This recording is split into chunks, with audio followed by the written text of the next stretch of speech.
everyone. How are you? How are we? How are we? Are we? I think we are. That's a good place to start, I feel. Having finished the project of existence, we will now continue our Let's Play of SeaBed, part 13, I think. Unless I'm wrong, in which case don't drag me. You can drag me a little bit, it's fine. Before we get in here, I wanted to share what my current idea was for like the whole deal of this game, because this game is throwing a lot at us, and a lot of it is very hard to reconcile. And I think where we've gone wrong was in assuming that any of the points of view we have are the literal truth. I think there's a couple of different things that the game is priming us on, right? There's the constant ghost stories of people that just seem to go missing, people who are vanishing, right?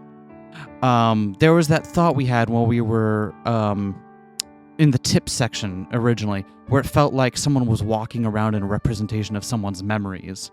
And in the prologue, how Narasaki was like hypnotizing Sachiko and able to like create a world within her memories that doesn't necessarily correlate to reality. And also the fact that we've been introduced to a lot of characters who are supposedly suffering from a mental illness that causes them to completely forget certain parts of their memory entirely.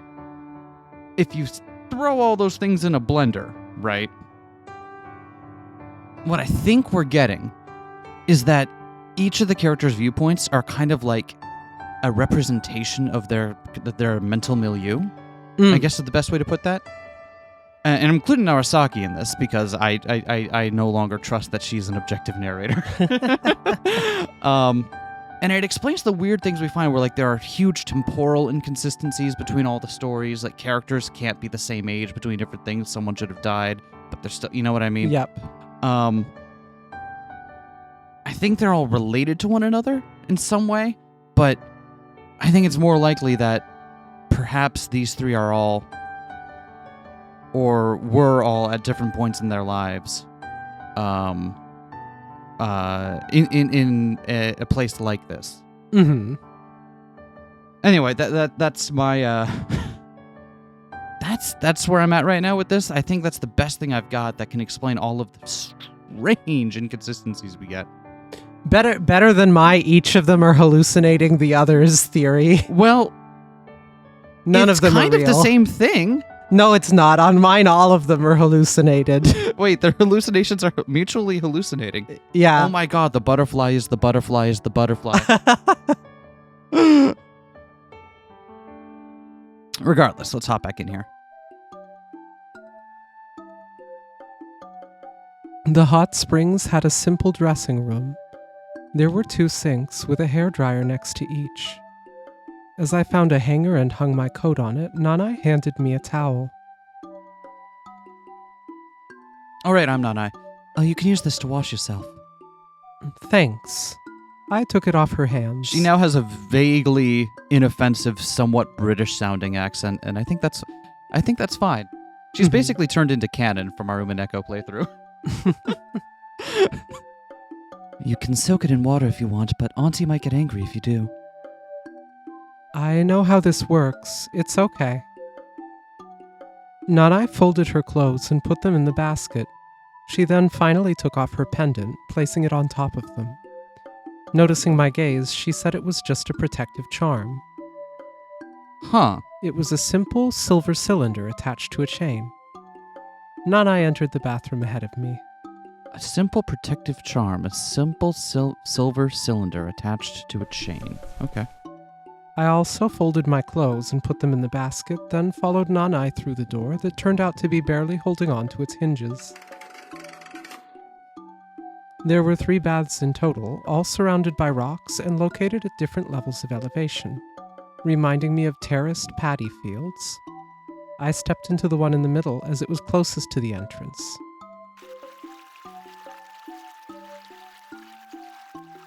Oh, steamy. And also steamy. No? Listen, this is the caliber of humor we're getting tonight. My limbs, having grown cold without me even realizing, gradually began to warm up in the hot water. Her limbs grew cold without her realizing. Okay.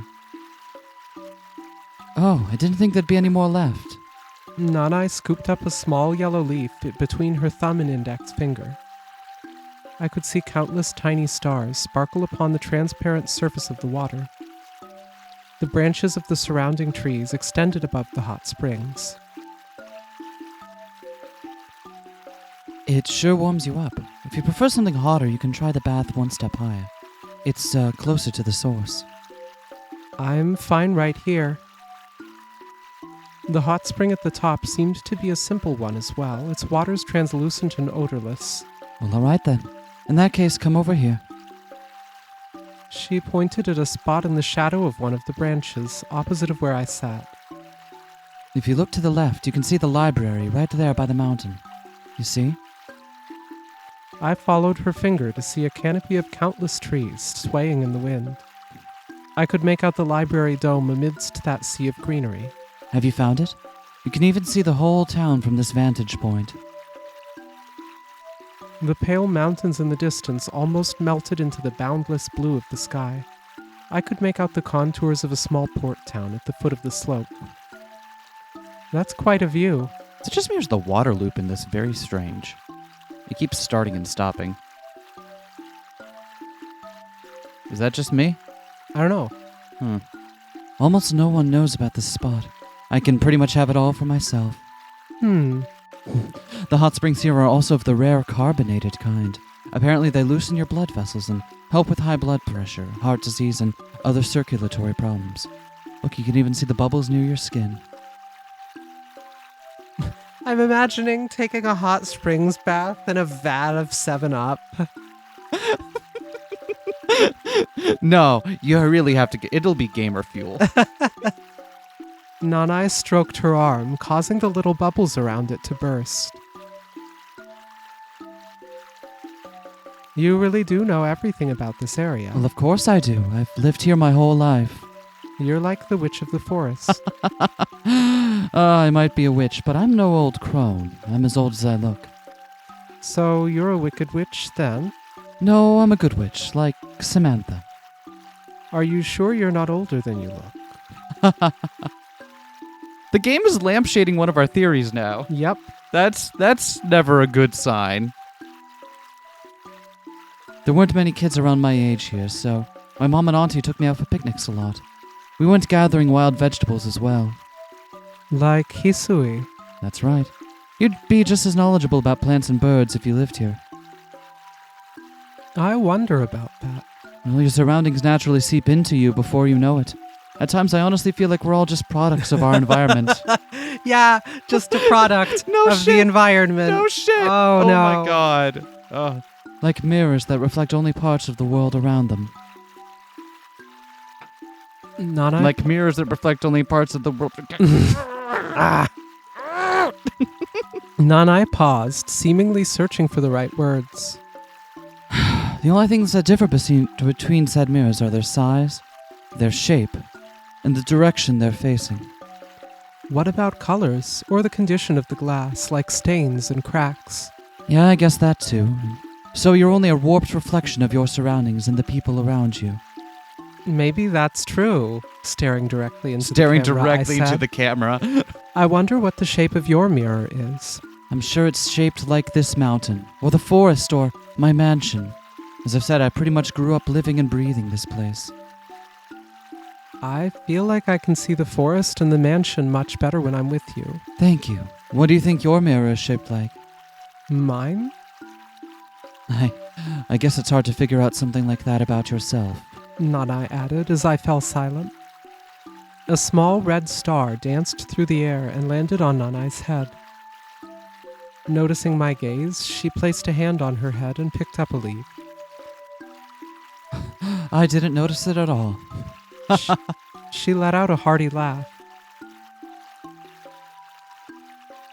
Like you've said, I didn't live a particularly introspective life. But if there's one thing I've always had my eyes on, it's my childhood friend. Oh? Well, that sounds romantic. I wonder.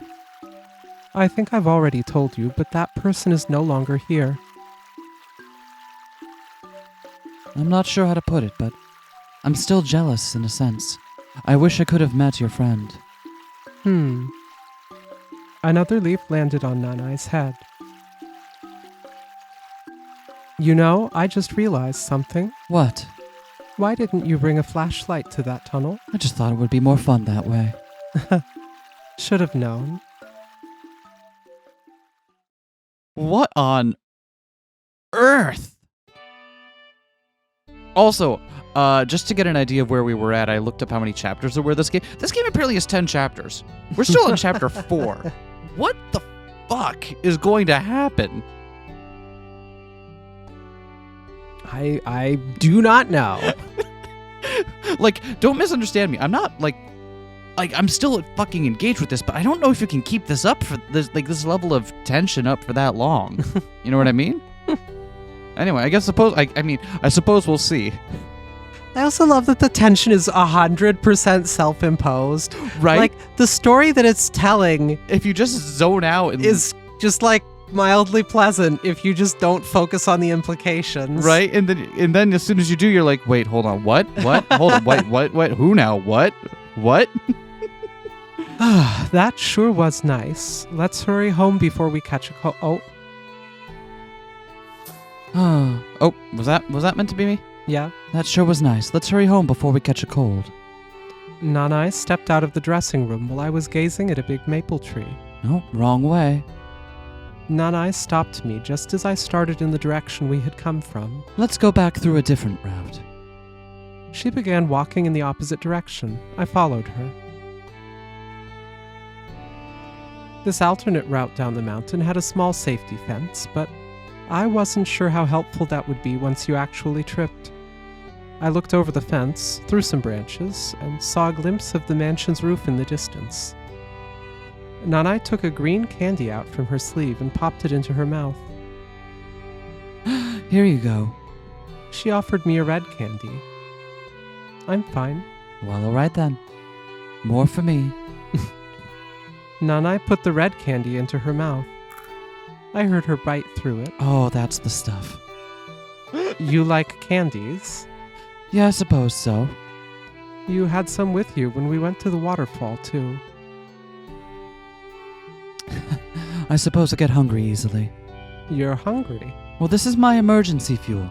Think of it like coals in a steam engine. What is it about Sachiko and attracting sweets addicts? Maybe she has a sweet tooth? Maybe she's looking for a sweetheart? I got him. Are your teeth okay? I've never been to a dentist in my life. I guess my parents didn't love me very much. A, I'm sorry. B, do you mean that story about oral bacteria transmitted by the mother causing bad teeth? I never believed that. I don't know about that, but it's true that my mother didn't pay much attention to me when I was little. I'm not sure how to explain it, but she was kind of unable to pay attention to multiple things at the same time. When she focused on her work, she'd forget to sleep, to eat, and, well, pretty much everything else. The same rule applied to the people she loved. When I was little, she had someone more important than me. You don't love your mother? Never really gave it that much thought. I don't know, it just all felt normal to me. But I did feel a bit jealous when they looked happy together. I think that's still better than forcing yourself on others, at least. I suppose so. I think I understood that back then as well.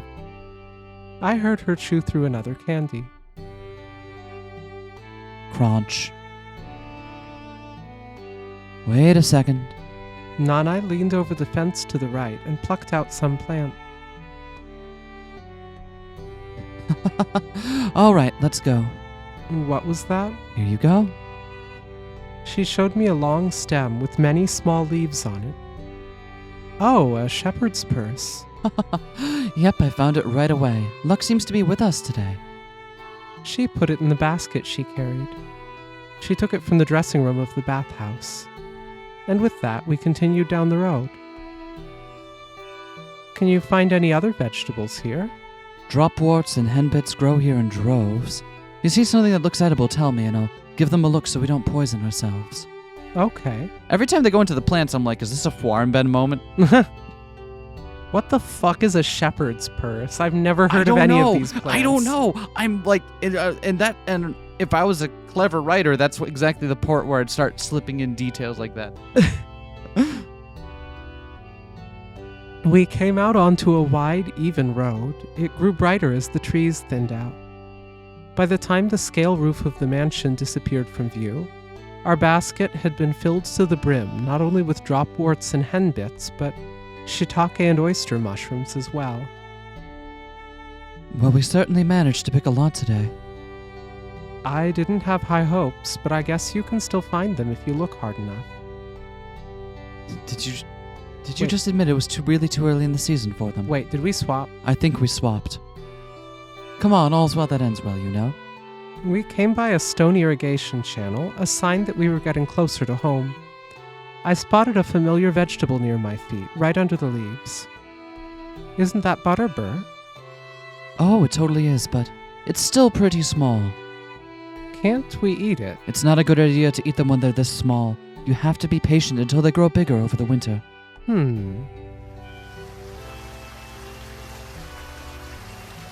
I'll go wash the dirt off our plunder. Give me a moment. She descended the stone steps and, leaning over the edge, immersed the entire basket in water. The dirt was swept away in the translucent liquid, traveling toward the mansion.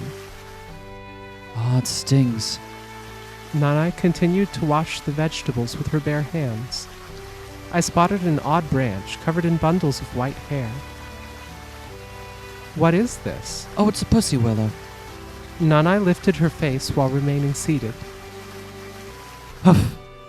She broke the willow tree branch in half and ascended the stairs. Here you go. I took one of the resulting branches from her. Do you like pussy willow trees? I think I do. I touched the hairy bundle, finding it just as soft as its appearance would suggest. What do you know? I like them too. You laughed first. Oh, I was laughing long ago. I just had the decency not to do it in front of the mic. Emotional maturity of a 12-year-old. Nailed it.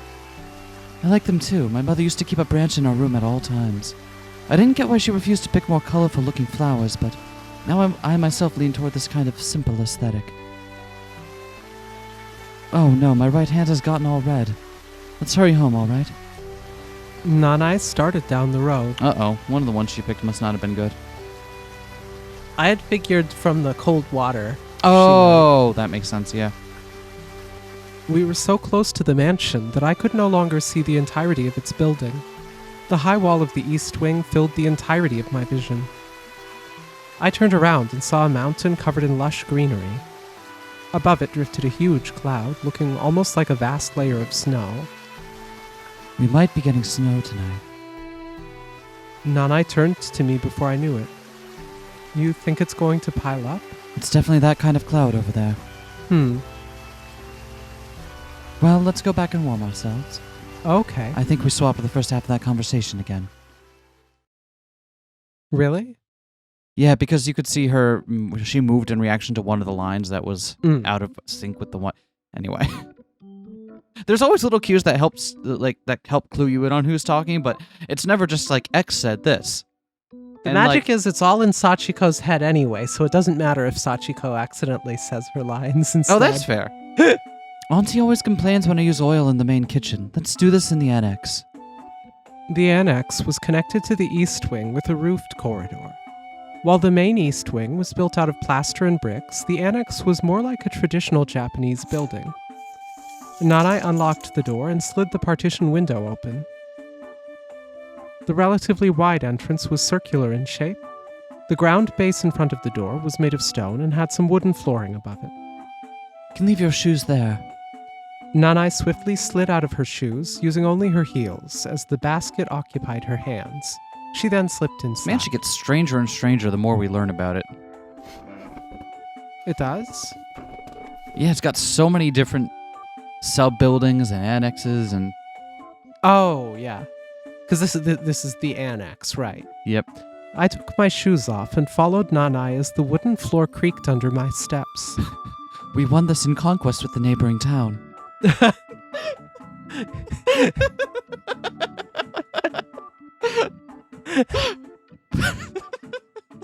Please enjoy the spoils of war.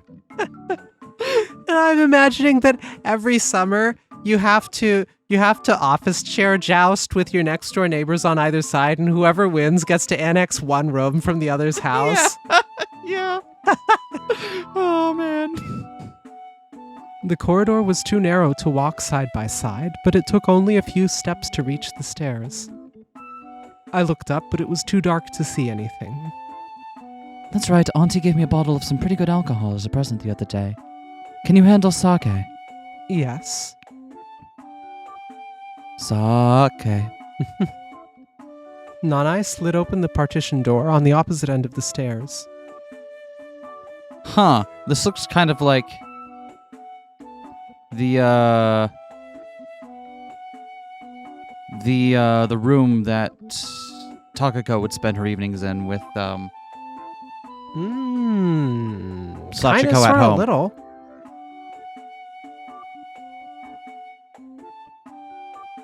Go ahead. I entered the room. Nanai followed closely behind me, but quickly disappeared behind another half partition. Have a seat and relax. The room was about 15 square meters in terms of size, and its window gave a view of a bamboo forest and some red wildflowers that could have been peonies. Aside from a dining table and a wardrobe, I also spotted 3 lights under the shell-like lampshade. What kind of room is this? I picked up the 2 futons I noticed in the corner of the room, placed them on both ends of the table, and sat down on one. The thick fabric was well dried and didn't hurt my legs at all. This is the maid's room, but these days I'm the only one that occasionally uses it. I heard her voice from beyond the partition. Again, making it seem like... Okay.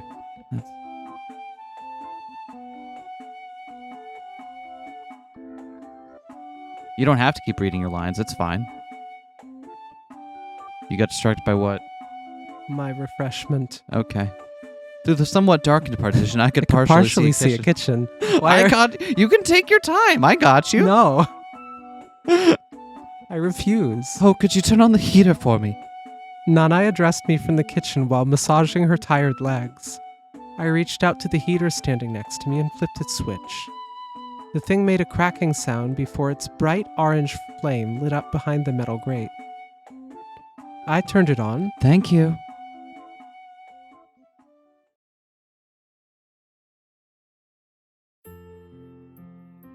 Again, making it seem like Takiko's story happened well in the past, but... Oh, wait. Nanai stood up and disappeared into the kitchen again. 2 plates of freshly made tempura, along with 2 bowls of miso soup, rested on the table. The wild mountain vegetable leaves Nanai used for the dish were crispy at the edges, but green in the middle. The whole dish seemed to have just the right amount of crispness. Meanwhile, the miso soup contained the rest of the vegetables we gathered. Apart from the shepherd's purse, the shiitake mushrooms, and the carrots, I could taste the leaves and stems of a few other plants.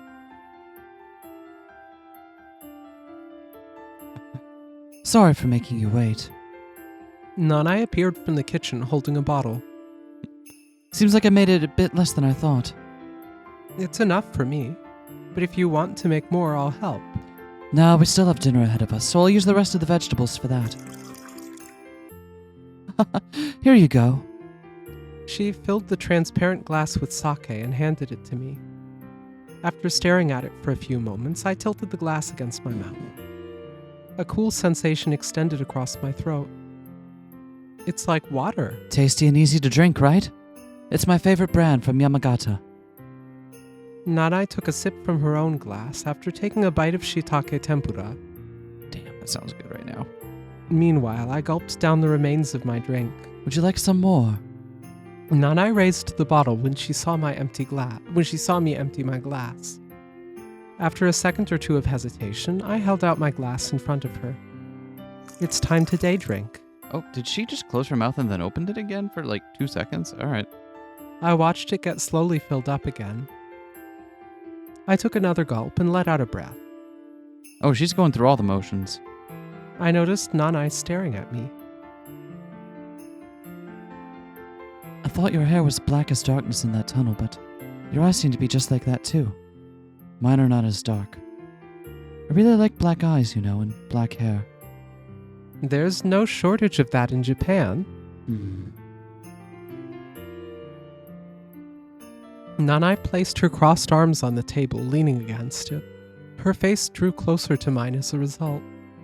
When I go overseas, I see lots of different eyes, light blue, emerald, ruby. I think they're all nice and I even feel jealous at times, but colorful things all depend on the mood, don't you think? Like blue eyes can look somewhat creepy when they sparkle in the sun. Stuff like that. What? So in the end, I feel that black is actually the best color. It doesn't stand out, but it's stable and you don't need to worry about scaring people with it. Aww. I tried concentrating my gaze at Nanai's eyes, but realized I couldn't. Like, imagine that you're feeling down. Then someone with colorful eyes like that just stares at you. Wouldn't you feel a little bit anxious? I'm not sure. I wonder if it's because my eyes aren't dark enough. Nanai straightened her posture and filled up another glass with drink.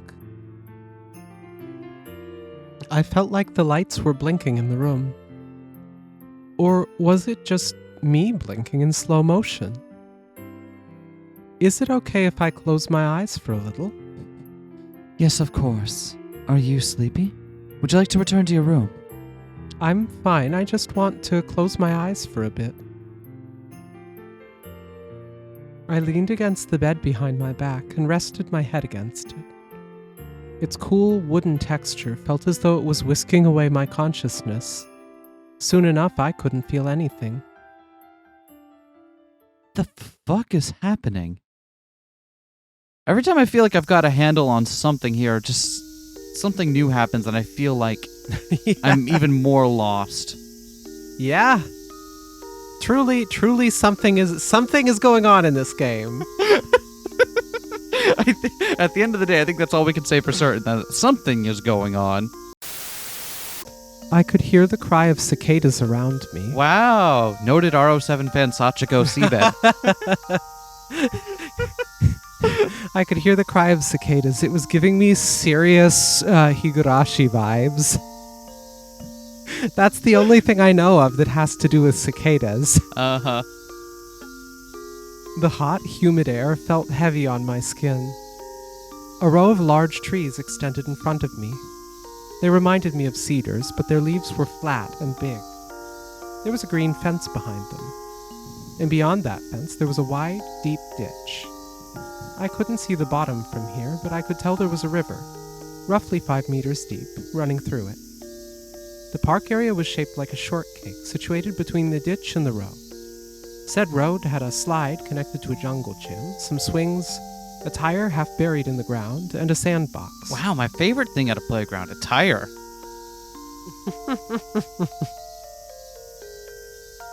I wonder if this is another dream. Yeah, probably not. I trust Takako. She says it isn't. Gay! Gay! Homosexual!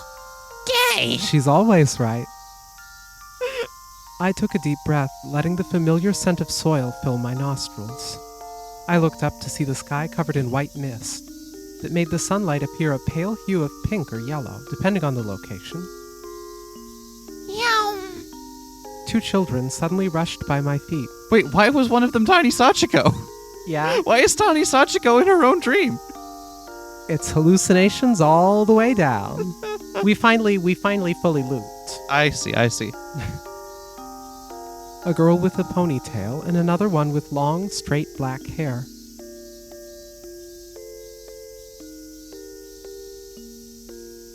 Hey, let's catch some cicadas today, alright?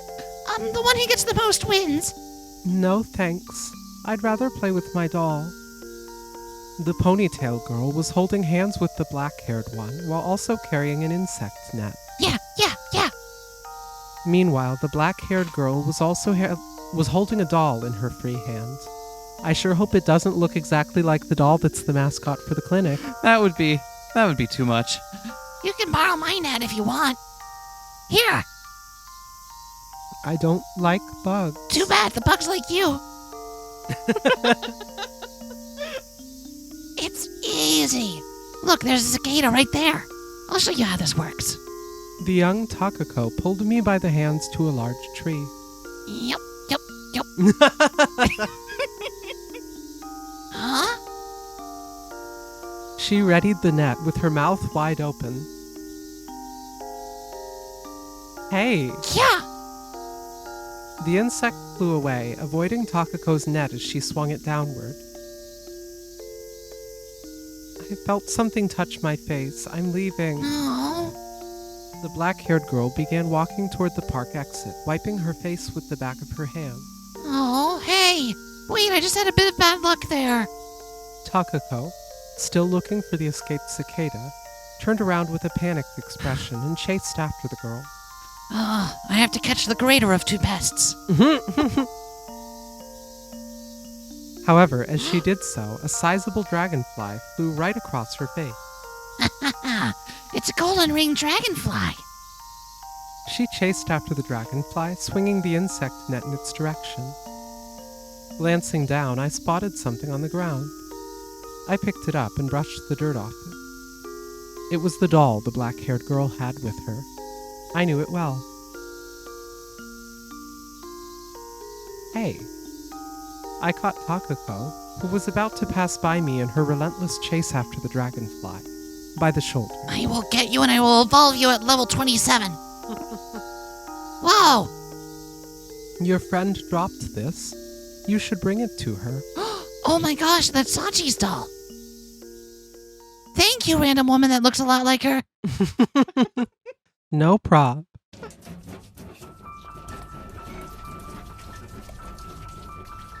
I raised my head, making the blanket slide down my shoulders.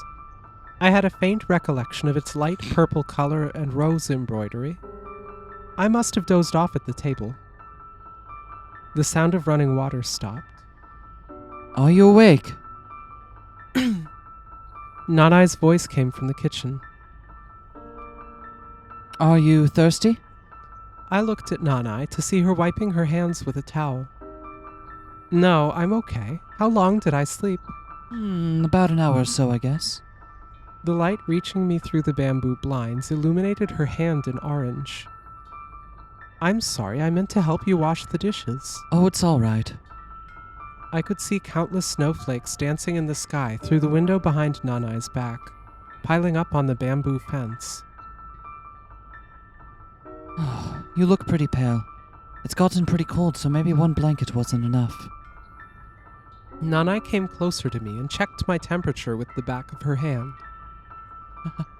Well, you don't seem to have a fever, at least. Might be because of how much I drank. It's been a while for me. Oh, no. I tried to stand up, but realized that my neck was numb. The world began to spin around me. I lowered my head before the numbness extended across my entire body. It's okay, just got a little dizzy from making a sudden move. As my vision returned to normal, I realized I was leaning against Nanai's shoulder. Maybe you should lie down for a bit. Again. I'm okay. More importantly, I remembered the dream I just had. And what kind of dream? A memory from my youth. I was hunting cicadas in a park. You, huh? I got forced into it by a friend. Did you catch any? I went home before that could happen, but then my friend came to my house the next day with a big dragonfly in the basket to apologize. She said she'd give it to me if I forgave her. And I evolved it at level 27. And did you? No way. I mean, if she had brought a flower or something, or gotten it to its final evolution stage. But then she said she'd get something even better for me. I had to try pretty hard to stifle my smile. Sounds like a weird kid, to be honest. You're telling me. She never listened to others. So you didn't make up that day? We did. I told her I didn't need any other bugs, but then she tried to open the basket with the dragonfly right there in front of me, saying she'll give it to me anyway and that she had evolved it. In the end, I ended up promising to forgive her if she didn't open the basket anywhere near me. Oh, you don't want to see it do quick attack? It's the only one it knows. I can't get it to do anything else.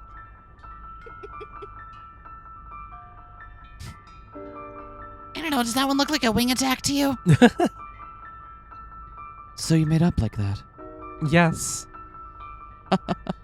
You know, you were both pretty weird. I say because having first-hand knowledge of both of you somehow? Nanai smiled. I shrugged and smiled myself. I've been having dreams of my past quite frequently as of late. I glanced at the snow outside the window. Now I'm wondering, is this like each of these characters is dying and this is their lives flashing before their eyes as they die or something? Maybe? Because we thought there were some signs that Sachiko looked older than, or is older than she appears to be. Yeah. Like the thing where she Nana has to make sure that her extremities don't go cold and stuff like that. Is definitely something that happens as one gets older with age, right? It's.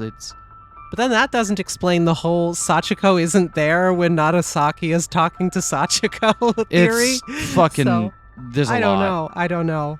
What if it's just plot holes? What if this is just telling a normal story and it just has plot holes and we're grasping at straws? I think Narasaki is the last of them. I think Takako dies. Sachiko lives. Takako dies young. Sachiko lives to an old age, but still dies in maybe her 50s or 60s. And Narasaki outlives that. Okay. That's what I'm thinking. Maybe it's because this place reminds me of my old home. I've heard that having dreams is a result of your brain organizing things it experienced during the day. Maybe it came upon an old album as it stored the tunnel, the hot springs, the pussy willow, and the rest of your experiences from early today. It's sort of become a recurring thing at this point, though. Maybe there's something you want to remember. Maybe. A small rectangular mirror was hung up on the wall in front of me. I could see myself in it, leaning on the table with one hand. Was the insect girl from your dream the same one that went with you to Italy? Also, insect girl. Great. Yes. So you knew each other since childhood? Yes. I wish I had a friend like that. You didn't? Barely any kids live in a middle-of-nowhere place like this. Even in my class at school, there were only a handful of kids my age. And they all moved away as soon as they graduated, too. Apparently it's too boring there. And not a single one of them ever came back. So it's not Nanai in that story. Nope. It must be a lot of fun living in the city. I don't know. I imagine most of them have become too busy to even consider things like that. Although it all depends on the person, of course. Well, I might have said I wished for a friend like that, but it doesn't mean I'm lonely out here. I never had a soulmate like you, so this is pretty much the norm for me. Oh, I never had a soulmate like you, so this is pretty much the norm for me.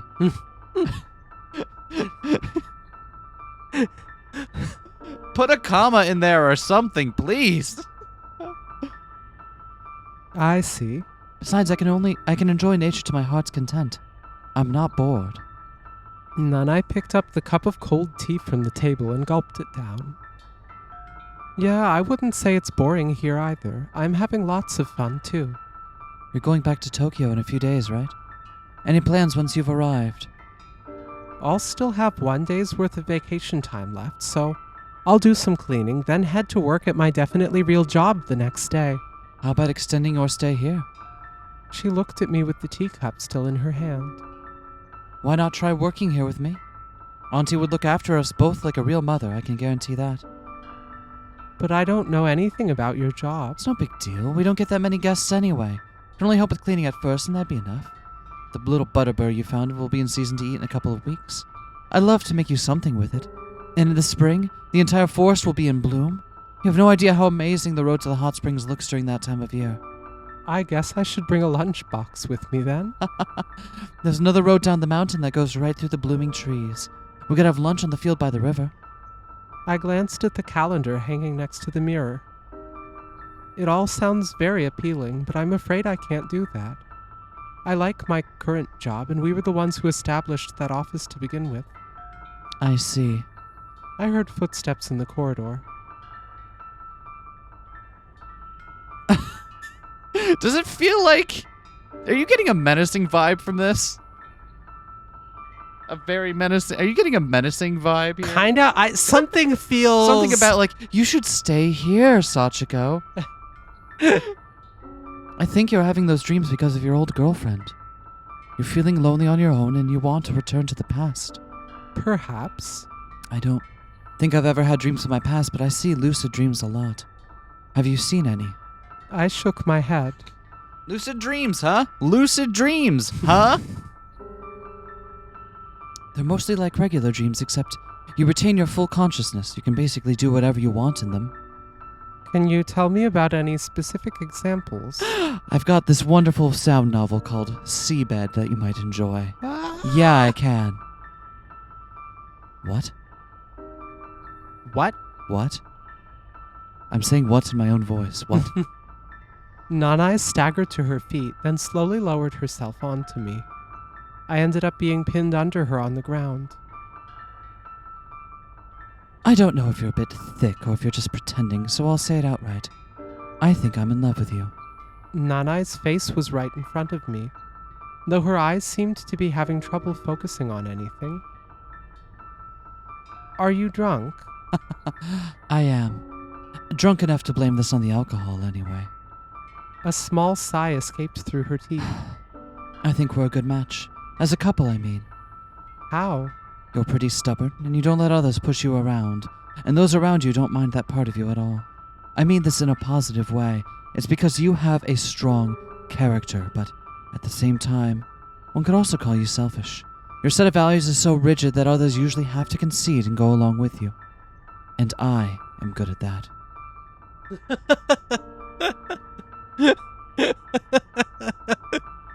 This is so fucking weird. What the fuck is happening? This is weird, and also that's the most long-winded way to say, Sachiko, you have top energy. Yeah. I don't get it. What don't you get? That you're stubborn? Or that I'm good at going along with others? The reason why you think we're a good match.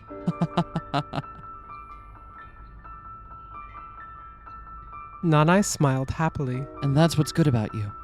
What I like about you. By the way, do you remember that man I was talking to in the yard the other day? He's been doing that job for over 10 years now.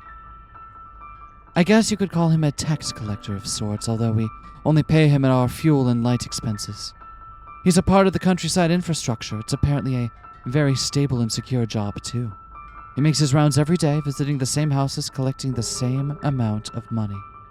I once asked him if it was fun doing the same thing over and over again. It's more of a comment than a question on my part. I asked him if he ever travels overseas for a change of pace and whatnot. But he told me he didn't have a passport. Never had one. And that his job wasn't really all that boring to him. Over a decade, he has gradually learned how to drive from one house to another more efficiently, how to talk to customers, and so on. He's apparently able to squeeze enjoyment out of all of those minuscule changes. I was really surprised. How can one enjoy such a monotone life? He only goes in circles, stuck in the same place forever. I couldn't imagine anything more terrible.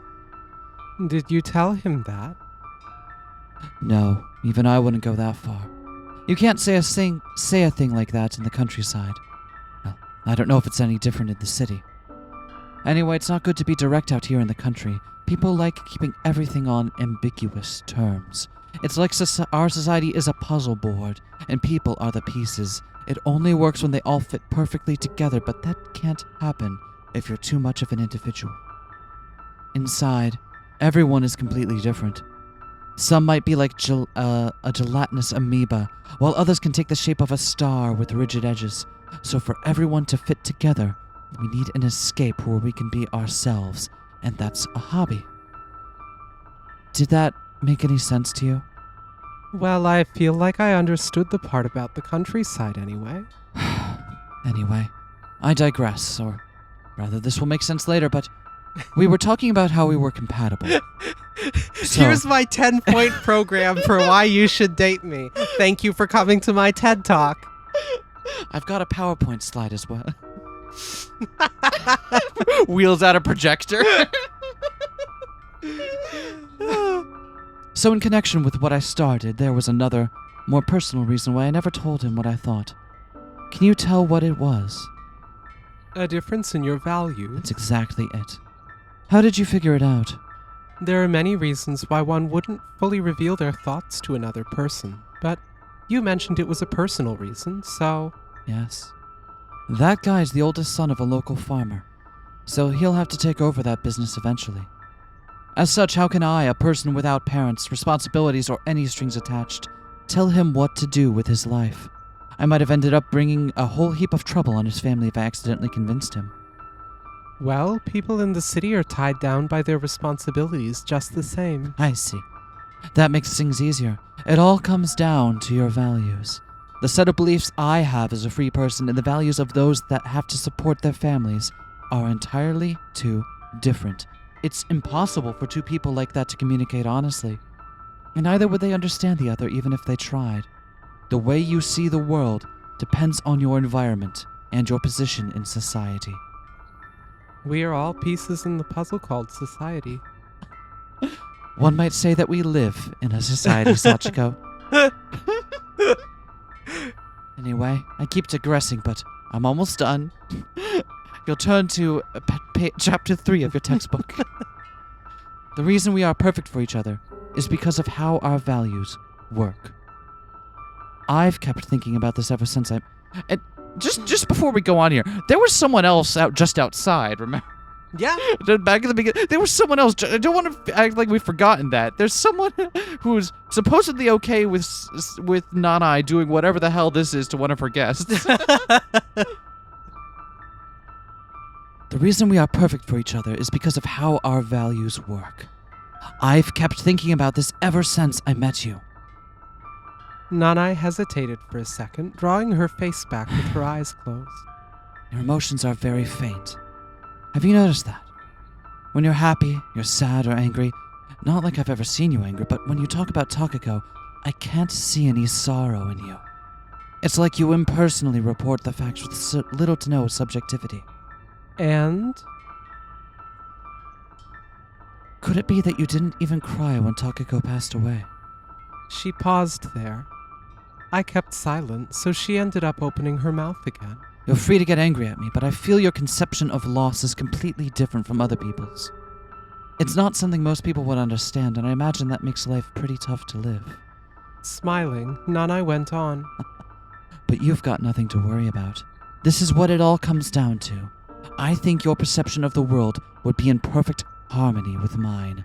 I can adapt myself to any person. I mean, I was brought up here in the mountains. I've watched plants, animals, and just nature in general my whole life. If you get too close to a hornet's nest, you'll get stung. If you eat a poisonous mushroom, you'll end up in bed with a stomachache. You can't climb or jump or down a steep cliff. There's no room for negotiation in nature. They all have their own set of values, rigid as stone. And all I can do is respect them and adapt. That is the way that I live.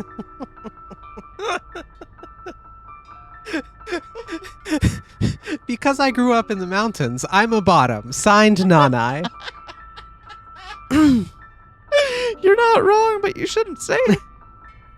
Even if you're right about me, it doesn't necessarily mean I particularly want to be understood or have anyone adapt to my lifestyle. Don't you ever want to share your thoughts with someone? I looked away from Nanai's honest, passionate eyes. I'm happy about your feelings, but to be honest, I don't think I'll ever get Takako out of my mind. I don't mind. Sachiko not having a good one. Oh no. Oh no. Oh no. Oh no. We were right. We were right about the twin tails when we brought it up that one time. Oh no. Oh no. Oh no. Nanai raised her upper body, took out a band from her sleeve, and fastened her hair into twin tails. Even I'm surprised by how strong I feel about you. No. As in, you don't want me to? Or? I don't care if I have to be a replacement for someone else. The way she smiled down at me from above reminded me of Takako. I think it'd be better for you, too. The thoughts you never know voice are no different from the thoughts that don't exist. They make you anxious. If you continue being like that, you'll end up vanishing yourself. You can think all you want, but feelings without a target are hardly different from feelings that don't exist at all. She, with her face reminiscent of Takako's, gazed deeply into my eyes, eager for an answer. We can start our lives anew. Now is the perfect opportunity for us both. The face of the woman in front of me kept flickering back and forth between Takako's and Nanai's. In that case, feelings can exist as long as they're conveyed properly, right? Oh. In that case, I'm just gonna take a shot in the dark here. I'm just gonna take a shot in the dark. In that case, feelings can exist as long as they're conveyed properly, right? I felt like I heard someone's voice. It sounded like Narasaki's. Narasaki's just been over here, like, standing there politely waiting for Nanai to be done with whatever the fuck this is. Oh, don't worry. Her methods are strange, but she does get results. Right, I was thinking about asking Nanai about Narasaki back when I met her in front of the back door. However, this was definitely not the right time to ask. I leaned against my elbow and sat up, forcing Nanai to get off me. I'll think about it. I see. Nanai fell silent and looked away for a moment, as though thinking about something. Okay, why don't you think about it? I still feel kind of drunk. I think I'll go outside to cool down a little. All right. Did you not like cursed Takako Nanai voice combo? That immediately put the fear in me. I'm so glad I could do that to you. Oh, man. Okay. You all right over there? No. Okay. I was walking on the snow along the camellia fence when I saw Sachiko approaching from the opposite direction. Fancy seeing you here. Narasaki, what are you doing here? I'm just out for a walk is all. What about you? You look pale. I drank too much. Drinking while the sun is still up will make you grow old faster, apparently. Doing it once in a blue moon won't kill me, will it? Are you all right? Yes, I was on my way to my room to rest. That's good. Don't forget to drink plenty of water before going to bed. Thanks. Sachiko passed by me. I turned around to see her back recede toward the mansion as she treaded the snow-covered path. I turned back and continued in the direction Sachiko came from. Following the path created by her footsteps made it easier to walk across the snow. As I turned my attention toward the annex of the east wing, I saw its door suddenly open, revealing Nanai. I raised my hand to greet her. It sure is cold today. Nanai wore a long-sleeved trainer and some light-colored jeans. It was clear in the morning, so I didn't expect for all this snow to suddenly pile up. This does seem to suggest that Narasaki and Sachiko's narratives are contemporaneous to some degree, but... And yet also incompatible in a lot of small details. I keep thinking that like the part where they seem to flow into one another has to be a feint, right? I still think Narasaki's probably takes place further in the future, but something. Well, I did... Well, I did tell you about how fickle the weather was here in the mountains. What? What? Something going on? Something you want to share with the class? No. Nothing at all. Nothing at all. Sure? It's fine. Just wait until it's like 3 a.m. and we're in bed and I just lean over. You've done this. No, and it's hilarious. You've done this. And I only do it on works. nights when you don't have work in the morning. And it works.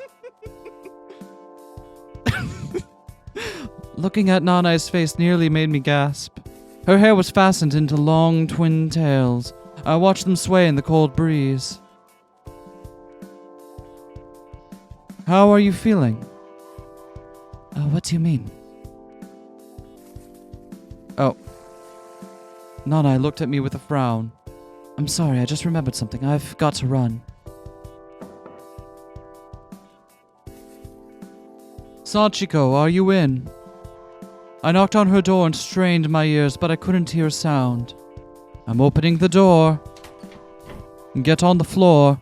The stale air of the room escaped through the door as I opened it. Stale air, huh? Not usually a quality of a room that's lived in. Yeah. I couldn't see Sachiko in her bed. Stepping into the room, I took a quick look around.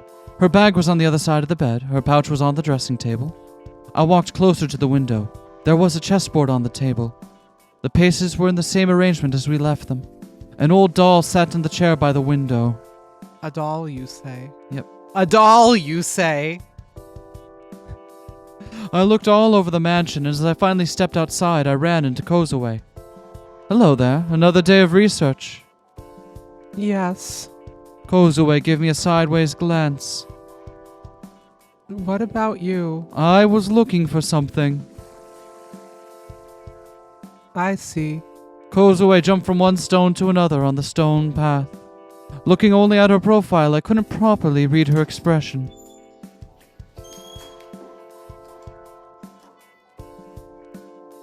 I could tell Sachiko wasn't inside as soon as I reached the library. After wandering the library for a while, I exchanged a few words with Kozue and then left. Meanwhile, I was still thinking about Sachiko.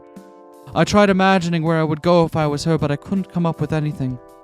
Wait, what if that scene with Nanai was somehow... Was Narasaki jealous of those? Was Narasaki there in any way, shape, or form? I'm wondering if somehow Nana was Narasaki. I love that And by this point Narasaki's- we've hypothesized Fuck every character is secretly every other character. Fuck it. And all of them work about roughly as well, which is it explains half of the things and then Not the totally oth- doesn't the other. I'm still going with my current theory. I tried imagining where I would go if I was her, but I couldn't come up with anything. It's like she doesn't exist for me. I'm thinking Takako's dead. The reflections on Takako's arc is all playing out in Sachiko's memories. Okay. And Narasaki and Sachiko are the same person. That explains why it's so weird that Narasaki showed up. That explains why Sachiko wasn't there when Narasaki was talking with people, but suddenly she was. Because there is one person here who is a lot more psychologically troubled than the amount of psychologically troubled we've already thought she was. Okay, so then that makes Takako's POV. Yeah, that's playing out in Sachiko's distorted memories. I see. Okay. That's my theory. That's a good one. Is Narasaki and Sachiko being the same person, huh? So all of these are actually from Sachiko's point of view? So Narasaki is this persona she's created. Yeah. Okay. Or at least by now. Maybe it wasn't at some point in the past. Maybe there was a person named Narasaki, but this person Narasaki we see now is a persona she's created for herself. Yeah, because it's just too weird. Suddenly shows up in the middle of the night at the mansion. All of this weird stuff where it seems like both of them are there, but really only one or the other is. And now this thing where Sachiko herself is starting to get confused and doubting and was like, I was about to ask Nanai about Narasaki, but I forgot. Mm-hmm. Because Sachiko herself is wondering, is Narasaki here? Yep. So I think she's hallucinating Narasaki and acting out Narasaki's part sometimes. Okay. I see. That's my theory. That's really compelling. Just like with Takako, how she hallucinated Takako. There have been a few Takako. scenes with the two of them together talking to other people, but they are very situational, and I'm wondering if we went back and looked, if it would be like, oh, Narasaki was just quietly in the corner of the room while they were talking with Auntie. And there doesn't even need to be, because there's plenty of scenes with her and Takako talking to other people. True.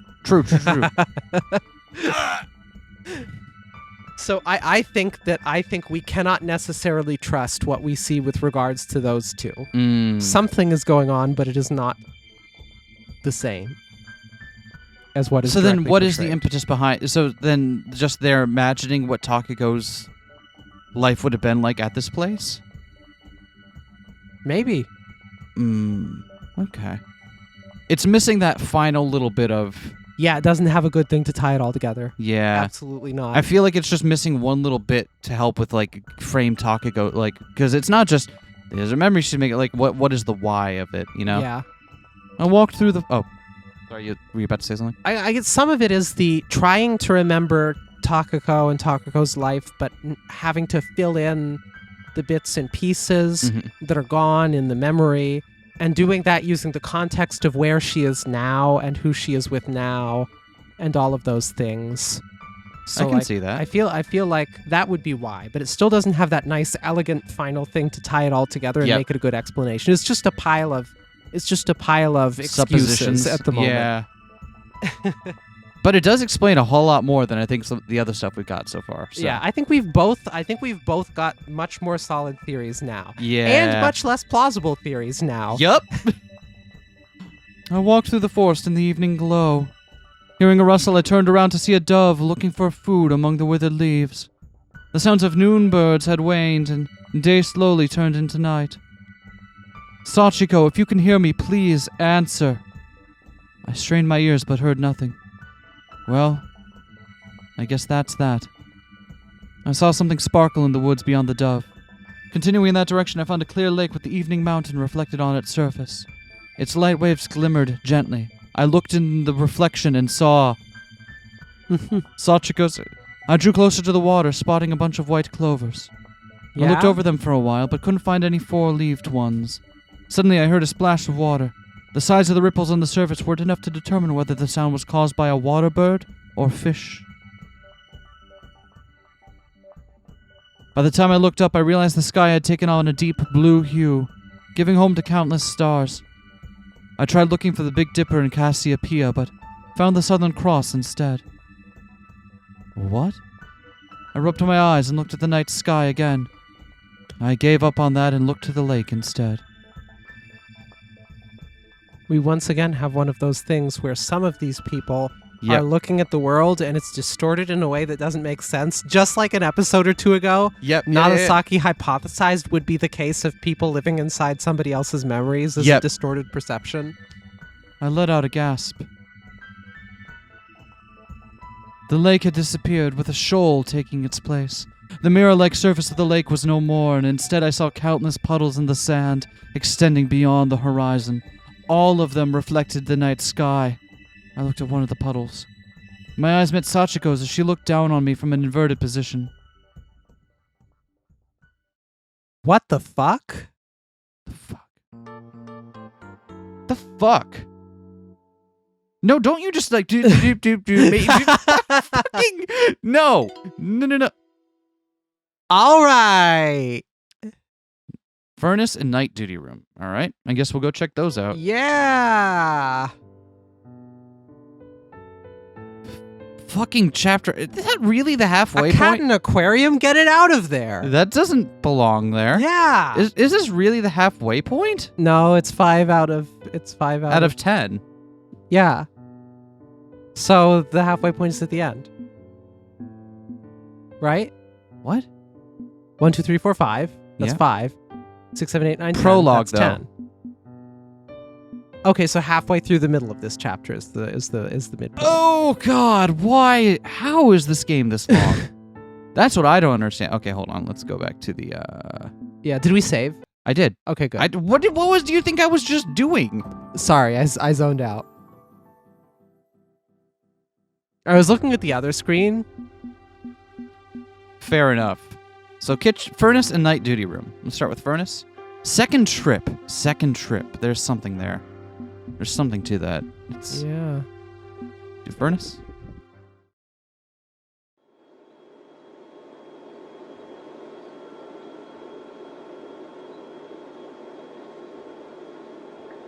After the bath, Sachiko came to the furnace room. Without even trying to fight the loud noise inside, she mouthed that the bath was now open and free to use. I gestured that I understood. I'd normally use the shower in the clinic, but once a week I'd heat up the underground bath. To making sure the furnace was working as intended, I headed to the bath.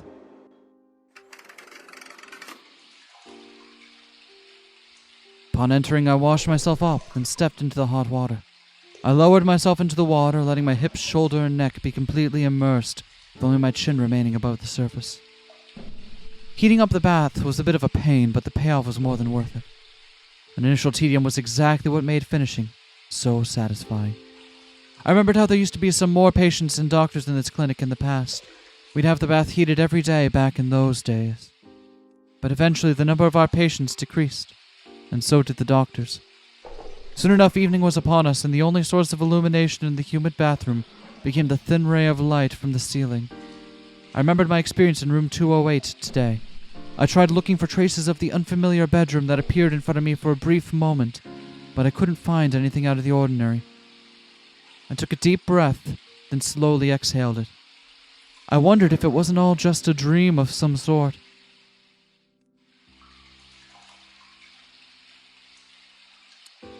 I felt like I heard something, prompting me to strain my ears. Could quite clearly hear the sound of drops falling to the wet floor, but somewhere in the distance I felt like I could hear voices. It was just a feeling, though. I splashed my face with the hot water. I was probably tired. Now that I thought about it, the only time I slept over the past few days was that one time when I lost consciousness for an hour or so. That doesn't seem healthy. That doesn't seem healthy or normal. After soaking for some time, I stood up and wiped the remaining water off my skin, and I changed back into my clothes and dried my hair with the dryer resting by the water basin. I turned everything off and left just the keys to the furnace in the dressing room where they belonged. I was just about ready to head off toward the night duty room, when a sudden onset of dizziness made me stagger on my feet. I needed to get myself some coffee and emergency sleep once I got back. Coffee and emergency sleep. I don't think those two go well together. So was that meant to be, what's her face? Not Nanai. Who's Takako's not Sachiko? Mayuko? Yeah, Mayuko. But Mayuko isn't a doctor. And Mayuko isn't at a clinic. Yep. Yep. This is the night duty room. It's already 8 by the time I returned to the night duty room. Okay, so, point of order. Yep. This is the night duty room in the tips. Yep. Probably not Asaki's night duty room. It has 3 bulbs. Yep. In a lampshade, like a shell. Yep. That's also what Sachiko mentioned in the room where she encountered Nanai in. Yep. In that past thing that just happened. Yep, the one that we said looked like the night duty room. Yeah. And this also looks pretty similar, as you mentioned, to the night duty room from the Takako and Mayuko arc. Okay. So yeah, I don't have an explanation for that, but this sure Oh, seems I thought like you were going somewhere. No, I wasn't. I was hoping I'd get to something by the time I finished talking, but I didn't. Fun. I think we're still onto something with the Takako scenario most likely being a fabrication built on elements from Sachiko's life. But I don't know, it's still hard to square. I had a hot cup of coffee and lay down on the bed. I turned on my back and closed my eyes. I expected to fall asleep right away after drinking coffee for some reason, but it didn't quite work out that way. The coffee might have dispelled my drowsiness a little. What kind of coffee are you having? I stood up, flipped the notebook lying on the table open with one hand, and had another look at the diary. It was a short thing, so I ended up going through it in no time at all. However, I had this odd feeling about it. I read through the entries again. Something was missing.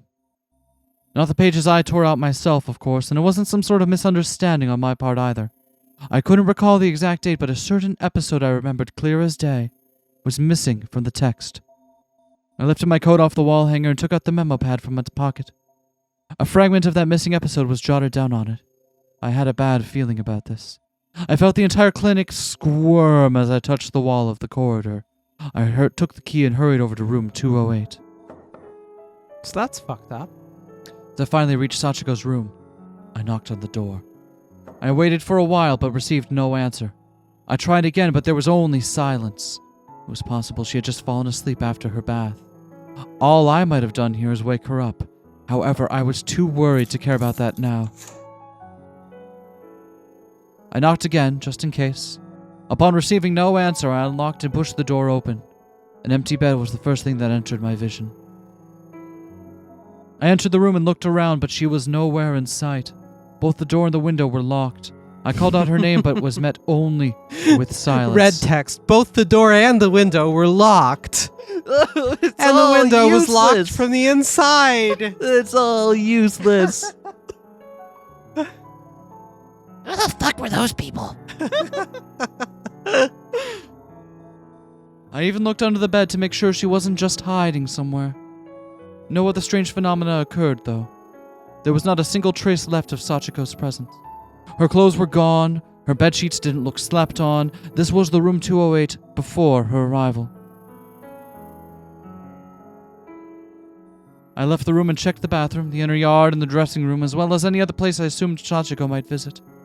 Unable to find her even after all that, I began looking for clues about her departure. That said, I couldn't imagine her leaving without letting me know. This place didn't have many exits. First, I investigated the front doors of the lobby. Turned the doorknob, but the door didn't move an inch. It was locked. Next, I checked the side exit in the west wing, but the result was the same. Finally, I went to the library through the connecting corridor. The door was once again locked, just in case, though. I unlocked it and entered the building.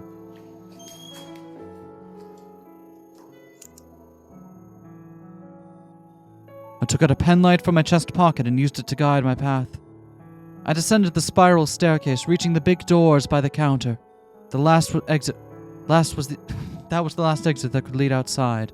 I tried turning the doorknob. The door let out a metallic creak, but otherwise remained motionless. The doorknob refused to budge. I left the library, but couldn't think of any other place to check. I looked all over the clinic, going so far as to check every single one of the black windows. My mind kept going in circles, and I wondered if I hadn't made some sort of a mistake. I kept retracing my memories, going all the way back to the first time Sachiko came here. As I gave up and returned to the night duty room, the clock had just struck 4 a.m. I tried in vain to count the hours I'd been awake for. Either way, I was at my limit. Collapsed on the tatami floor and used the closest futon as a pillow. Took mere moments for my consciousness to be swallowed by darkness. Wait, that room that we saw for a moment there, that just was the same room. Yep. As from Takako's. Yep. It was the same ceiling, too. Yep. Also, it weirdly sounds like she doesn't want to go to bed. Yeah. Like she's struggling to stay up as late as she can. As long as she can. Also, if I was to invent someone, or if I was to have like a personality to take over on occasion that I wasn't aware of, I would surely name them after the name of the clinic that maybe that doctor that's named after it doesn't actually work there anymore. Maybe. I don't know. Just thoughts. The night duty room was bright when I woke up.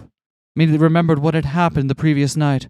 I rose to my feet and noticed the notebook I had read yesterday still resting on the table. Point of order. Yep. The thingy on the windowsill, I believe, has pussy willow branches in it. Yep. And that came up during Takako's arc as well, I believe. Yep. Ah! Looked like proof that I wasn't dreaming. All right, so given how heavy-handed this is, like some of the sections have to be characters dreaming or being present within a dream. However that might work, right? I guess so. I stretched my back and rubbed my neck. I inhaled a deep breath and then let it all out. In the end, I couldn't find Sachiko anywhere.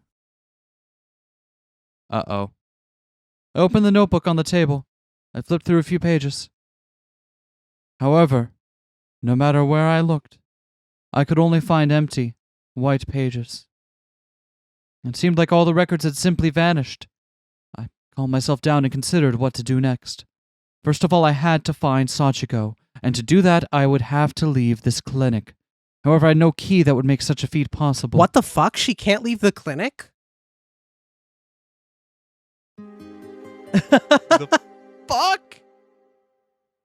Okay, so and now Sachiko is one of those people who disappeared that previously we were wondering, like, why do we keep getting this theme of people disappearing? We're getting all the clues, and none of them are fitting together in my mind. Oh my god. Well, I mean, I guess it's good we're only halfway through the game. Yeah. We got some more time left in this sode. Let's go for it. Back to the same room. I sat down on the futon and gazed at the trees beyond the dark window. I felt something akin to a thin layer of mist cover my vision. I closed my eyes and opened them again. The Christmas tree returned to my field of view. The light of the stars shining through its branches illuminated the room. Summoned voices in vague shapes as though in a shadow play.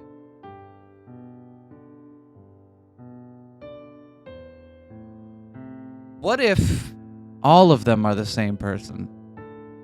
And each of them is projecting their own versions of the different characters onto them. And each oh my god, that's and each of them have their own invented histories. You're so right. That makes so much sense.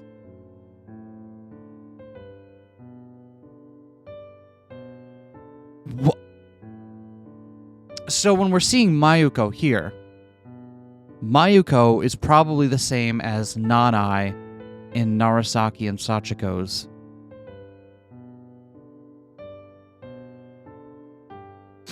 Oh my god. Do we get Narasaki's perspective for the first time after we go to the mansion? Yes. Yeah, I think you're right. Is that it? Have we cracked the code? Maybe. I don't know. I feel like it's still a little too early to like lock that in. Yep. But the more I think about it, the more I'm like, no, this. And that's a nice refinement on my theory, where they were all happening in Sachiko's mind in my theory, but I had too many moving parts. Yeah, and I think that this has kind of like that feeling of like, okay, that little click to it, right? Yeah, this finally gives us a way to put things together. That this one person is experiencing one thing, but they're experiencing it in this fragmented way through three different personas they've taken on. Yeah. Oh! And it would explain why Nanai was suddenly all up in Sachiko's grill. Because, as Takako, she's been fucking flirting with her the whole time. Yep.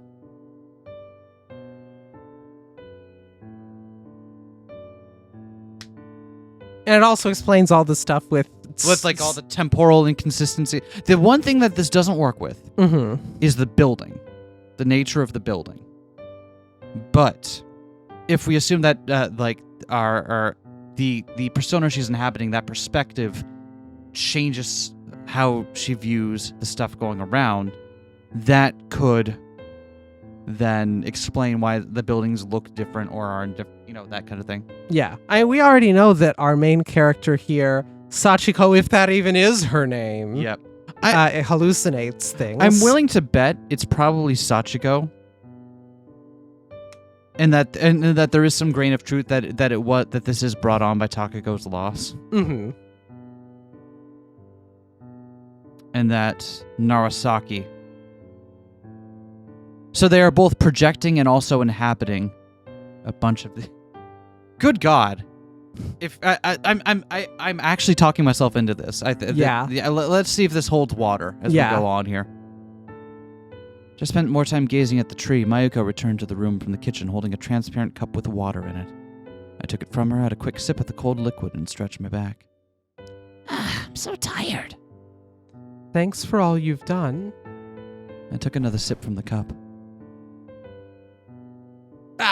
They put us right back on the same screen to shove it in our face. A very familiar ceiling. There's your episode title, SK, by the way. Familiar ceiling. I handed it back to Mayuko and collapsed onto the futon. That's not very ladylike, Takako, said Mayuko as she sat down in a traditional Japanese way with her legs under her knees. How come you're not tired? You worked more than me. Oh, I won't tire out from that much. I wouldn't exactly be qualified for this job if I did. I guess it's harder than it looks. Thanks. You're welcome. Although, if you want to express your gratitude, you can wake up early tomorrow and help me with the rest of the cleaning. I'll do my best. Mayuko placed the cap on the tray by the pillow. I'm turning off the lights. Okay. Mayuko pulled on the string and the room fell into darkness. Wait. The lights turned on again. I stood up and walked to the door. Where are you going? I'm off to pick some flowers. In the middle of the night. Mayuko made a puzzled face. Sure. Sounds fun. I'll be right back, so feel free to go back to sleep. Normal Takako things. Okay. I could hear Mayuko's voice through the gap in the closing door. And the air in the corridor was cold, just like outside. I continued down the dim corridor until the corner. A silhouette of a tree rustled beyond the window. How would you pick... Alright, you know what? Sure.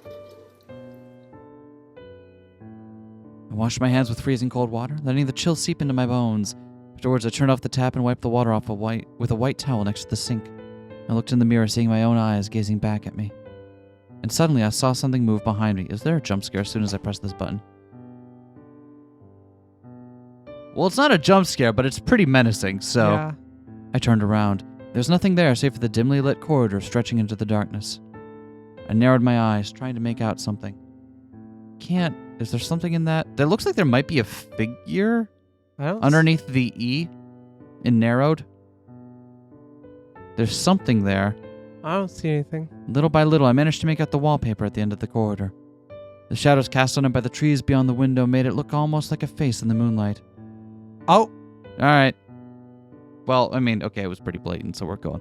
The silhouette of a person suddenly passed by that surreal face on the wall, only to disappear further into the darkness.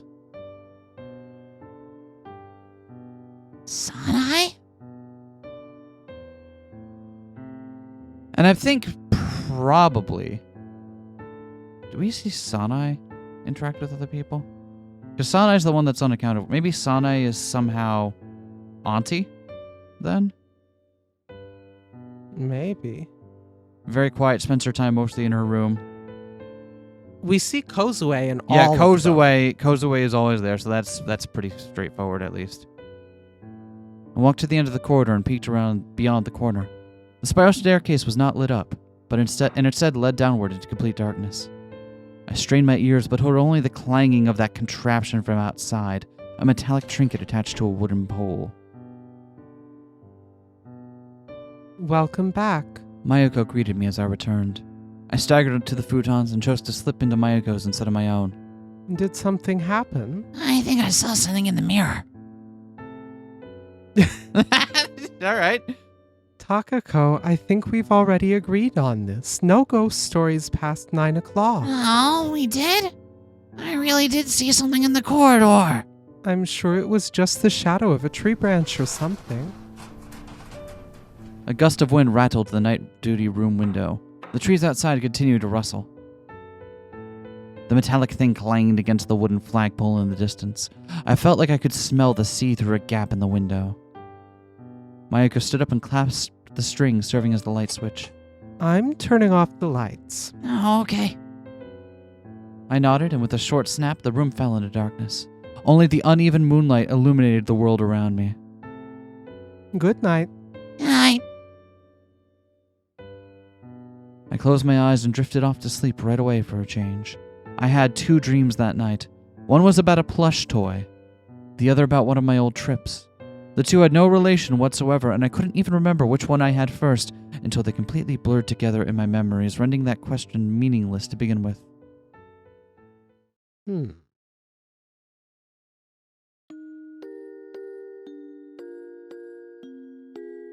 I was playing with the diary girl and the plush toys in the children's room. There were 4 plushies in total.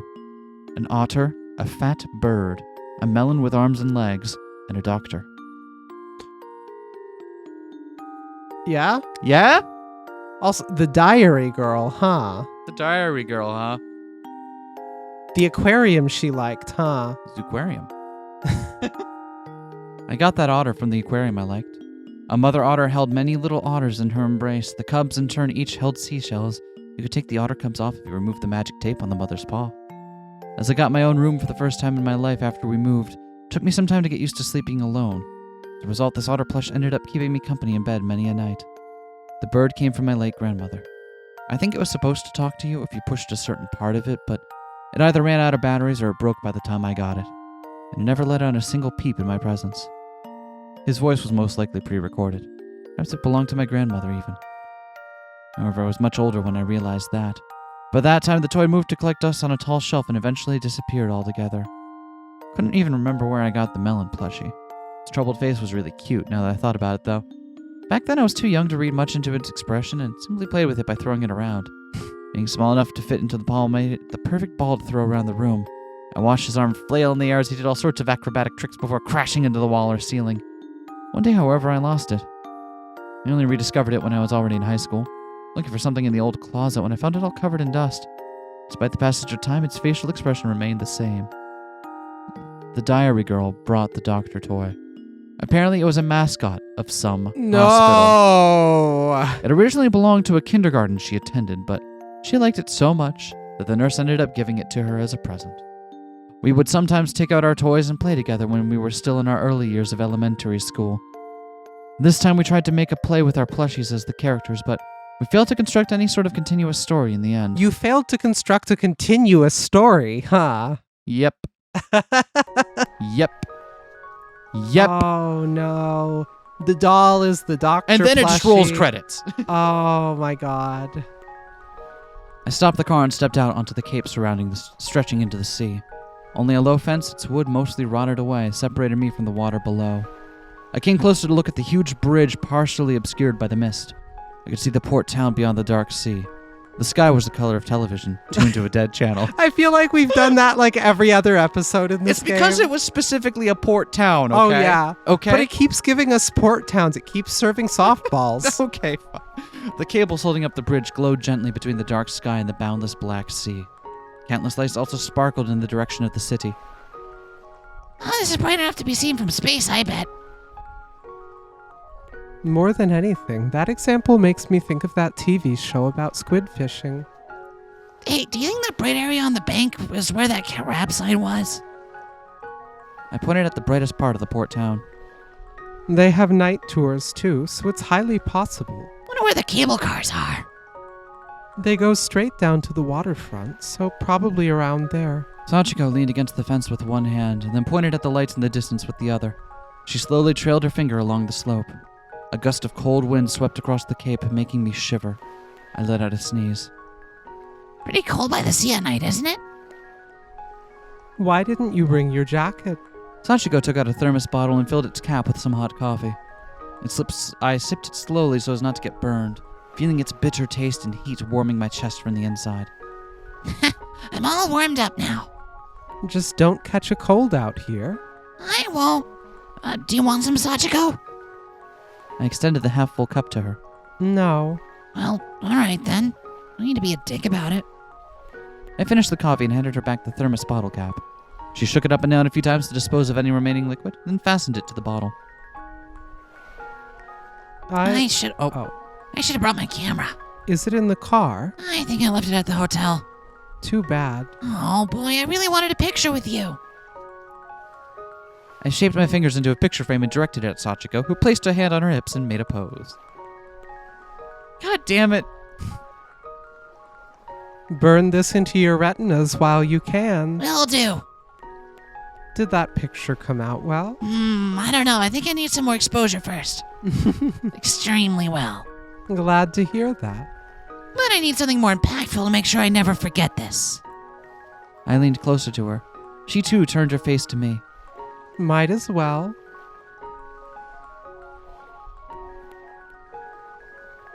God damn it. Gay. Does that mean these two can only ever be Son of a bitch. I wrapped my arm around Sachiko's waist and pressed against her. Her long hair brushed against my hand. The scenery here is definitely something you wouldn't forget. I'm glad we came. Yeah.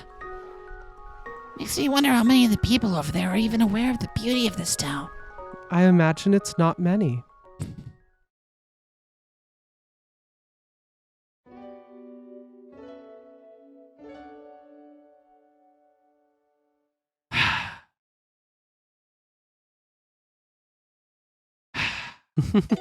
Sorry, I'm just gonna. More tips. Whoa! Oh God! Whoa! Whoa! Whoa! Whoa! Whoa! Whoa! Whoa! Whoa! Whoa! Whoa! Okay. Petal, apricot, and water game. Tips 3 memories too. It's a whole That's new a section. whole new section. Okay. So I think we're at the end of this sode. So what we're gonna do is I think we're gonna call it here, and then next time we'll come back and we'll start with the tips section. Let's hope we remember. Let's hope we remember that. Should we do it now, just so we don't forget? Yeah, let's just do it now so we don't forget. It might go on a little late, but that's fine. As long as they fit within our before we turn into a pumpkin. That's true. That's true. I can't breathe underwater. I'm drowning. All right. Let's start with. We've heard about the water game before. Start with flower petal.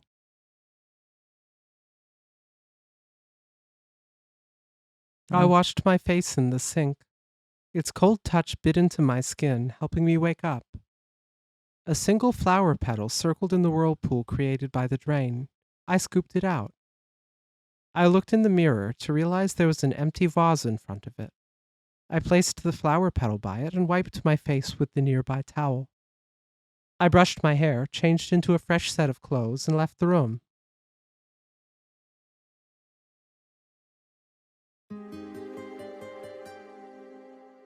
That it?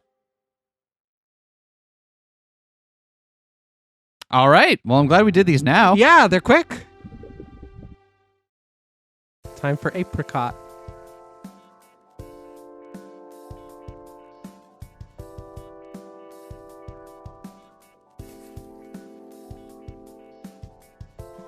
A waiter in a monochrome uniform came over to my table, so I broke my gaze from the red flower in the vase. He showed me the bottle I'd ordered.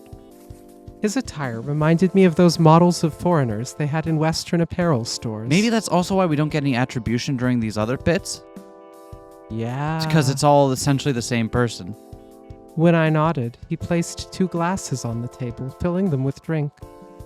Both glasses seemed to contain the exact same amount of liquid, almost as if he had some volume calculator in his hands. James Hoffman intensifies. You never pour without a scale. Saying nothing else, the waiter left. Oh, wrong person reading. Is that an apricot on the bottom? Sachiko asked. She was sitting in front of me. There was a large apricot on the bottom of the bottle. I nodded. This one is still distilled from fermented fruit, I'm gonna guess. It's pretty strong, said Sachiko as she read the label. Here it's supposed to be sweet, so it should be easy to drink despite the strength. You've never had it before? A friend from Serbia recommended it to me when I mentioned umeshu to him. Said they have sweet alcohol there as well. Apparently it's popular in the Balkans. According to him, almost everyone had a homemade stash of it in their house. I got interested, but never had the chance to try it until now. Oh, what's the name of this? I've heard of this. But it's not the thing. The only thing that's coming to mind is rakia, and that's not right. I think I know what you're talking about, but yeah, I've got no idea what the name of it is. I didn't know you were knowledgeable about alcohol. I'm not. I just drink what people recommend to me from time to time. Really, though, there are a few things better in life than a delicious meal and a good drink to go with it. I took a sip of the drink. Oh. I took a sip of the drink before Sachiko. Just like I'd heard, it passed through my throat like water, leaving only a fruity sweetness and a strong alcoholic warmth. It was just like the kind of taste I liked, a mild fruity note. This might be a bit hotter in the throat than I thought, I warned Sachiko as she was about to tilt her glass. Sachiko took a small sip, only about 1/5 the glass. It is pretty easy to drink. She placed the glass back on the table. I felt some warmth rush to my head as I finished the glass, prompting me to order something for dessert. Wouldn't usually get drunk this fast. I didn't know whether it was because I hadn't drunk in a while or if I was just simply exhausted from work, but I figured this was a good place to stop. Wait. Yeah, so I think... So... We mentioned maybe there was a Narasaki, a Narasaki that she saw while working at Clover. Yeah? I'm willing to bet that original doctor existed. Okay. But maybe she wasn't Maybe the version of her that we see is like interpreted through the lens of this character. Maybe. Maybe she wasn't named Narasaki. Maybe the doctor she saw was someone else. Maybe. I also can't get over the fact that Narasaki keeps talking about the two of them and how they were all 3 childhood friends and so on, but we never see Narasaki in those memories. Yep. But we do see the doctor doll. Yep. Yep. Yeah, we do.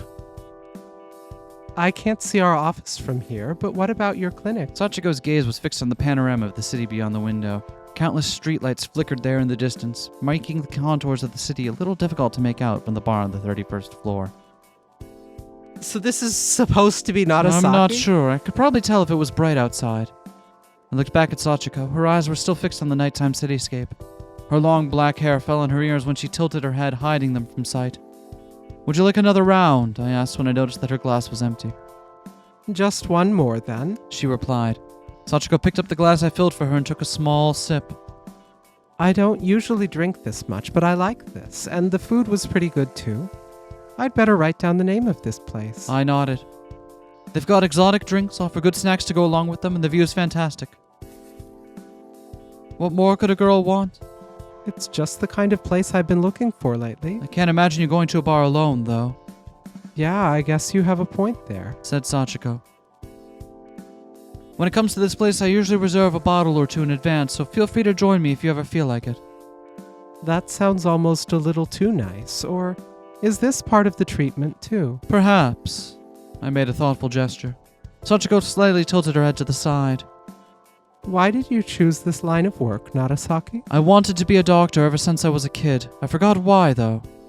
Wasn't it difficult to get there, though?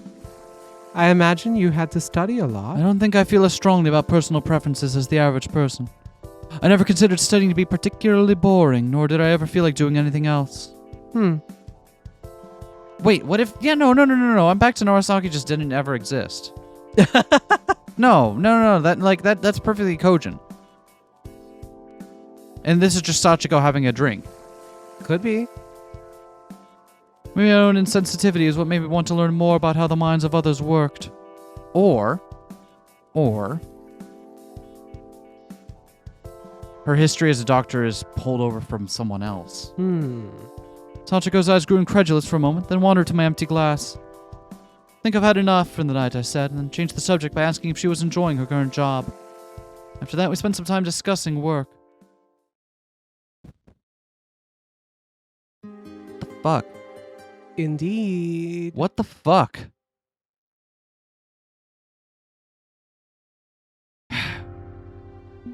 Alright. Water game. Just hit me with your best shot, game.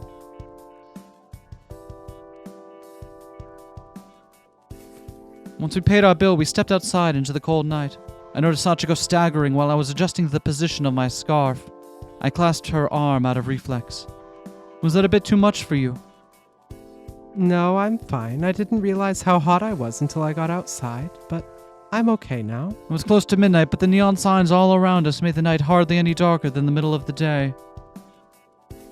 We were passing by the park near the station. We spotted a fully decorated Christmas tree. Fucking Christmas tree. Right? Getting a bit ahead of themselves, aren't they? Remember seeing Halloween decorations here just a few weeks ago. It's nice to have something to look forward to. Something to look forward to, huh? After that, we passed through the station gates and descended to the train platform. There weren't that many people there at this hour. Sachiko's scarf hid half her face, but I could still see her exhaling white breaths. Do you remember all your Christmas presents from previous years? Not really. I remember getting lots of clothes when I was little, though. Oh, really? What kind? I recall a frilly skirt and some dress with tons of ribbons. I wanted more clothes that were easy to move in, like the ones Takako used to wear. So I remember not being very happy with my presents.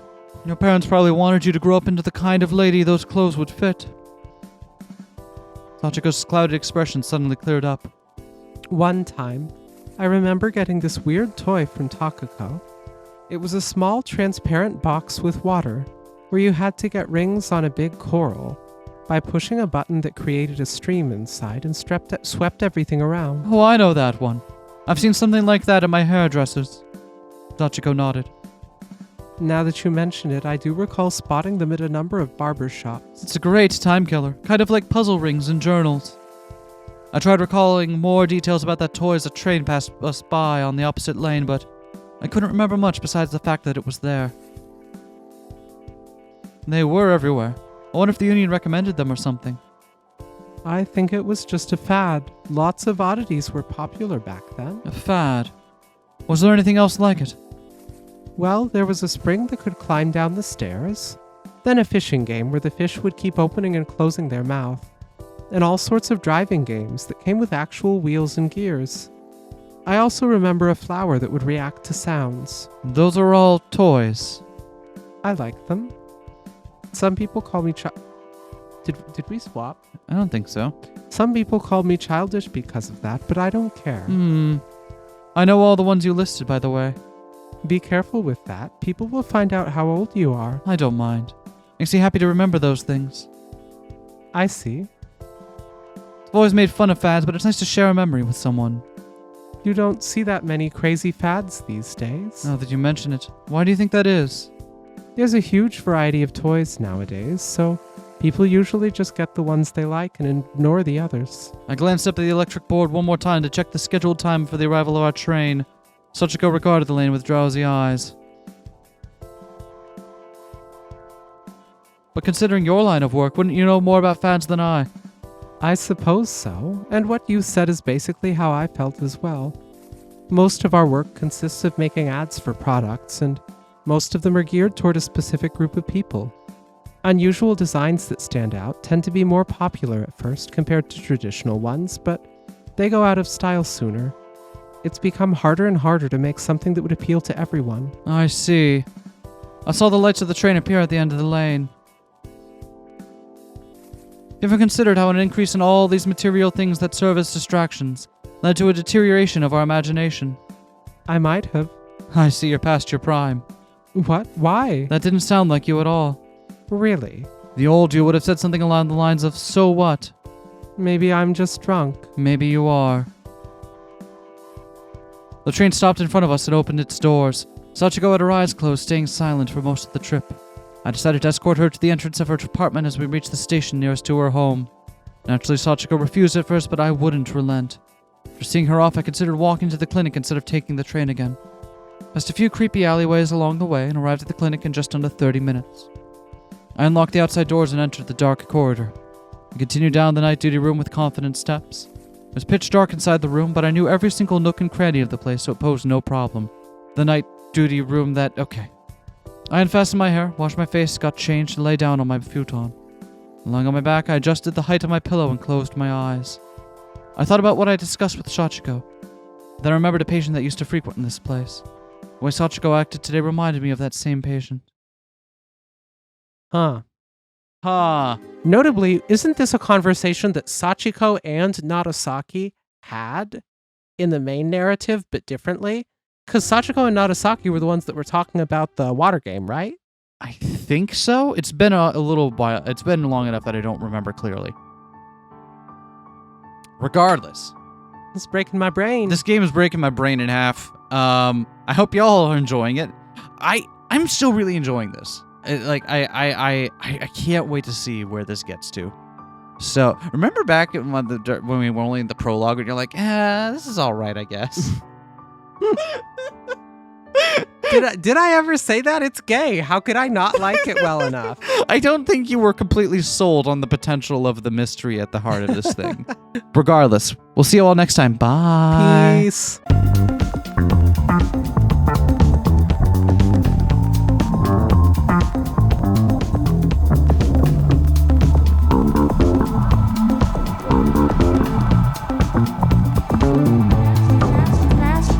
Smash that like, comment and subscribe.